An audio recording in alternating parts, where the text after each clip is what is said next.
Hello everyone and welcome once again to another War Thunder, the series where I have a look at the historical background of some of the vehicles found in War Thunder and talk about how they play in the game as well. Today we're having a look at another seagoing vehicle found in the US tech tree in the form of the Porter class destroyer.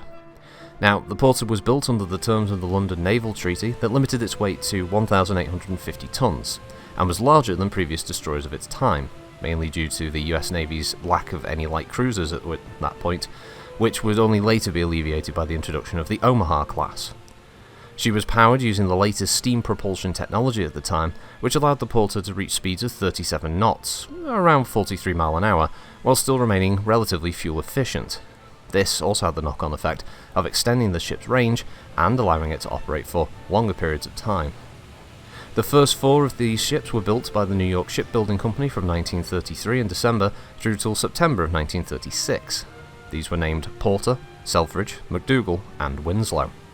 The remaining Porters were built by Fall River Shipbuilding in Massachusetts from January of 34 through to March of 36. These vehicles were named Phelps, Clark, Moffett, and Balch. So the Porter's main armament was the 5-inch 127mm naval gun, which was favoured at the time for its ease of use and crew training and reliability. The Porter, however, would regularly update throughout its career, using a few variants of the same 5-inch gun, while the AA complement would originally feature 8 28mm guns and 2 50 calibers.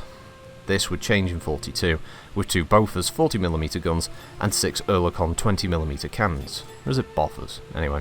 Finally, the Porter mounted 8 torpedo tubes and 2 quad mounts with a single reload for each. It should also be pointed out that nearly every Porter class had some kind of minor variation, so it was hard to tie down any particular one as being the default Porter.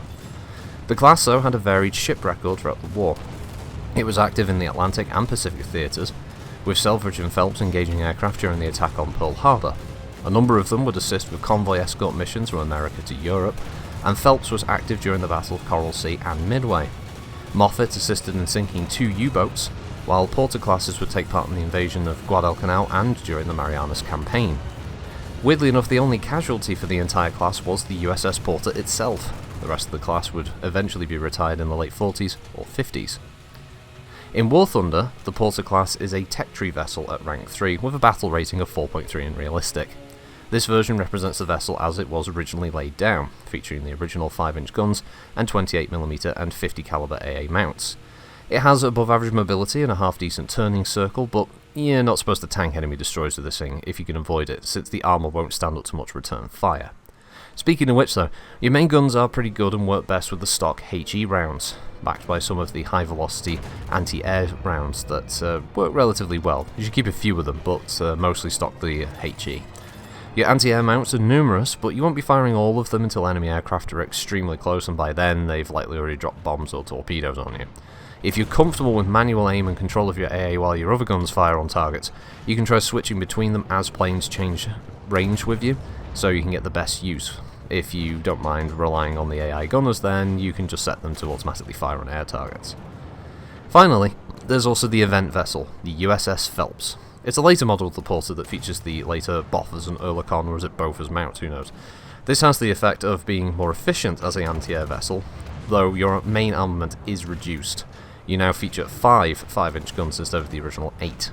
This makes the ship more focused on engaging fighters and providing support for other larger vessels as they engage enemy destroyers and cruisers, though it is still as nimble as the base class. Overall though, the Porter is a pretty solid ship, has some rewarding gameplay as a support vessel for US commanders. And that's it for War Thunder today. Thank you everyone for joining me here, I wish you all a good week, and I'll see you next time. Bye bye.